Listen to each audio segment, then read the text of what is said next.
فراز کے ہاں محبت کو سوچتے ہوئے ادب کے صفوں پر ایک ایسے محبوب سے ملاقات ہو جاتی ہے جو دنیا کے اس انتہائی کنارے تک جانے کو بے قرار ملتا ہے جہاں آواز اور لمس ایک ہی کیفیت میں موجود ہیں، اور دعاؤں کے ایسے دیے روشن ہوتے ہیں جہاں آسمان بھی جھک کر زمین کے پاس آ جاتا ہے اور محو آرزو ہو جاتا ہے، اور پھر بڑے پیار سے فراز کے ساتھ اپنی آواز ملا کر سب سے کہتا ہے، سنا ہے لوگ اسے آنکھ بھر کے دیکھتے ہیں، سو اس کے شہر میں کچھ دن ٹھہر کے دیکھتے ہیں۔ سنا ہے لوگ اسے آنکھ بھر کے دیکھتے ہیں، سو اس کے شہر میں کچھ دن ٹھہر کے دیکھتے ہیں۔ سنا ہے ربط ہے اس کو خراب حالوں سے، سنا ہے ربط ہے اس کو خراب حالوں سے، سو اپنے آپ کو برباد کر کے، سنا ہے ربط ہے اس کو خراب حالوں سے، سو اپنے آپ کو برباد کر کے دیکھتے ہیں۔ سنا ہے درد کی گاہک ہے چشم ناز اس کی، سنا ہے درد کی گاہک ہے چشم ناز اس کی، سو ہم بھی اس کی گلی سے گزرتے دیکھتے ہیں، سو ہم بھی اس کی گلی سے گزر کے دیکھتے ہیں۔ سنا ہے اس کو بھی ہے شعر و شاعری سے شغف، سنا ہے اس کو بھی ہے شعر و شاعری سے شغف، سو ہم بھی موعظے اپنے ہنر کے دیکھتے ہیں، سو ہم بھی موعظے اپنے ہنر کے دیکھتے ہیں۔ سنا ہے بولے تو باتوں سے پھول جھڑتے ہیں، سنا ہے بولے تو باتوں سے پھول جھڑتے ہیں، یہ بات ہے تو چلو بات کر کے دیکھتے ہیں۔ سنا ہے بولے تو باتوں سے پھول جھڑتے ہیں، یہ بات ہے تو چلو بات کر کے دیکھتے ہیں۔ سنا ہے دن کو اسے تتلیاں ستاتی ہیں، سنا ہے دل کو اسے تتلیاں ستاتی ہیں، سنا ہے رات کو جگنو ٹھہر کے دیکھتے ہیں، سنا ہے رات کو جگنو ٹھہر کے دیکھتے ہیں، سنا ہے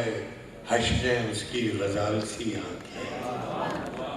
سنا ہے حشریں اس کی غزال سی آنکھیں، سنا ہے اس کو ہرن دشت بھر کے دیکھتے ہیں، سنا ہے حشریں اس کی غزال سی آنکھیں، سنا ہے اس کو ہرن دشت بھر کے دیکھتے ہیں، سنا ہے اس کی سیاہ چشمہ کی قیامت ہے، سنا ہے اس کی سیاہ چشمہ کی قیامت ہے، سو اس کو سرم و فروش آہ بھر کے دیکھتے ہیں، سنا ہے اس کی سیاہ چشمہ کی قیامت ہے،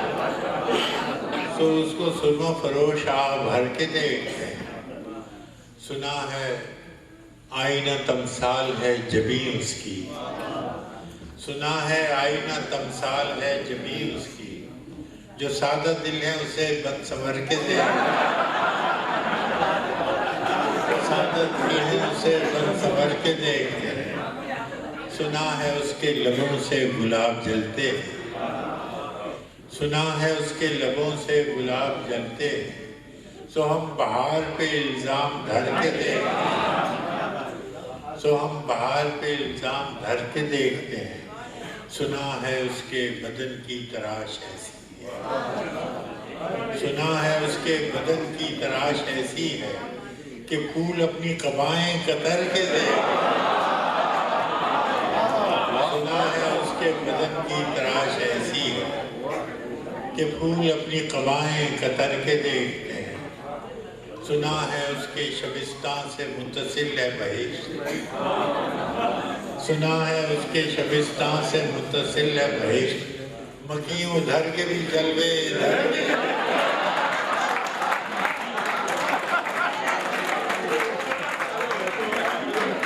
سنا ہے اس کے شبستان سے متصل ہے بہشت، مکیوں ادھر کے بھی جلوے ادھر کے دیکھتے ہیں۔ رکے تو گردشیں اس کا طواف کرتی ہیں، رکے تو گردشیں اس کا طواف کرتی ہیں، چلے تو اس کو زمانے ٹھہر کے دیکھتے رکے تو گردشیں اس کا طواف کرتی ہیں، چلے تو اس کو زمانے ٹھہر کے دیکھتے ہیں، کہانیاں ہی صحیح، سب مبالغے ہی صحیح، اگر وہ خواب ہے تعبیر کر کے دیکھ، اب اس کے شہر میں ٹھہریں کہ کوچ کر جائیں، اب اس کے شہر میں ٹھہریں کہ کوچ کر جائیں، فراز آؤ ستارے سفر کے دیکھ، اب اس کے شہر میں ٹھہریں کہ کوچ کر جائیں، فراز آؤ ستارے سفر کے دیکھتے ہیں۔ فراز نے اپنی تمام زندگی ایسے ہی سفر کے ستارے دیکھنے میں گزاری۔ یہ بھی سچ ہے کہ اس کی اپنی زندگی کا ستارہ شب ظلمت میں بھی جگمگاتا رہا کہ اس نے لفظوں کو آمریت کے سفاکانہ دور میں بھی مرنے نہیں دیا۔ فراز کا فن بھی اس کے نام کی طرح حامل فراز ہے کہ اسے پرکھنے، اسے دیکھنے اور اس کا تجزیہ کرنے میں ابھی برسوں لگیں گے۔ احمد فراز کسی عہد کی پیداوار نہیں، بلکہ اس نے خود ایک ایسے عہد کو جنم دیا ہے جس کے اندر مختلف عہد موجود ہیں، لیکن ہر ایک عہد اپنے جلوں میں عجب عجب ستیزہ کاریاں لیے ہوئے ہے، اور اسی فراز نے اپنی نوق قلم سے ان ستیزہ کاریوں کو تشت ازبام کیا ہے اور ظلمت شب کا پردہ چاک کیا ہے۔ اس میں شک نہیں کہ اقبال اور فیض کے بعد قبول عام کا جو درجہ فراز کو حاصل ہوا وہ اردو شاعری میں کسی کو نصیب نہیں ہوا۔ گزشتہ نصف صدی کے دوران فراز کی شاعری کے 13 مجموعے منظر عام پر آئے اور ہر مجموعہ متعدد بار شائع ہوا۔ اب ان کی یہ 13 کتابیں ایک ضخیم جلد میں شہر سخن آراستہ ہے کے نام سے شائع ہو چکی ہیں، لیکن ایک کتاب اے عشق جنوں پیشہ اس کلیات میں شامل نہیں ہے۔ احمد فراز کے پہلے مجموعے تنہا تنہا سے لے کر پھر درد آشوب، نایاف، جانا جانا، شب خون، خواب میرے ریزہ ریزہ،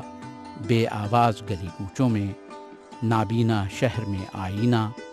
پسنداز موسم، سب آوازیں میری ہیں، خواب گل پریشاں ہیں، بوتلک اور غزل بہانہ کروں تک، فراز کی ہر کتاب میں اور ان کتابوں میں موجود ہر شعر میں فراز کا خوبصورت آہنگ ان کی موجودگی کا احساس دلاتا ہے۔ اپنے تخلیقی عمل کے بارے میں احمد فراز کا خود کہنا ہے کہ اب تو یوں محسوس ہوتا ہے کہ جیسے آپ پوچھیں کہ سانس کیوں لیتے ہو، اب تو یہ میری زندگی کا حصہ بن گیا ہے۔ شروع میں تو شاید کوئی خیال بھی نہیں تھا، لیکن جب اس بیماری نے اپنی گرفت میں لے لیا تو اب نہ یہ جان چھوڑتی ہے اور نہ بقول غالب نہ پھندا ٹوٹتا ہے نہ جان نکلتی ہے۔ اب تو یہ پھندا بھی ٹوٹ چکا اور طبعی طور پر فراز کی جان بھی نکل چکی، لیکن وہ اب بھی لا تعداد لوگوں کی جان ہے۔ جو لوگ یہ کہتے ہیں کہ احمد فراز کو فوج سے نفرت تھی تو یہ شاید درست نہیں، بلکہ درست تو یہ ہے کہ فراز کو فوج کی اس قیادت سے اور اس گروہ سے نفرت رہی جو بار بار اپنے ہی عوام پر حملہ کر کے اپنے ملک کو فتح کرتا ہے۔ اگر فراز کو فوج سے نفرت ہوتی تو وہ اپنے بیٹے کو فوج میں نہ بھیجتے۔ ان کا بڑا بھائی بھی فوج میں تھا۔ ان کا اپنا کہنا ہے، میں تو پائلٹ بننا چاہتا تھا، میں نے انٹرویو وغیرہ بھی دیا اور سلیکٹ بھی ہو گیا اور کال بھی آ گئی، لیکن میری والدہ مخالف تھی کیونکہ میرا بڑا بھائی فوج میں جا چکا تھا اور میری والدہ کا کہنا تھا کہ وہ سب بچوں کو ادھر نہیں بھیجنا چاہتی۔ فراز نے فوج کے جس عوام کش طبقے سے نفرت کی بہت کھل کے کی، اور یہاں تک کہا، آج سرحد سے پنجاب و مہران تک تم نے مقتل سجائے ہیں کیوں غازیوں، اتنی غارت گری کس کے ایما پر ہے، کس کی خاطر ہے یہ کشت و خون غازیوں، کس شہنشاہ عالی کا فرمان ہے، کس کے آگے ہو تم سرنگوں غازیوں، آج شاعر پہ ہی قرض مٹی کا ہے، اب قلم میں لہو ہے سیاہی نہیں، آج تم آئینہ ہو میرے سامنے، پیشہ ور قاتل ہو تم سپاہی نہیں۔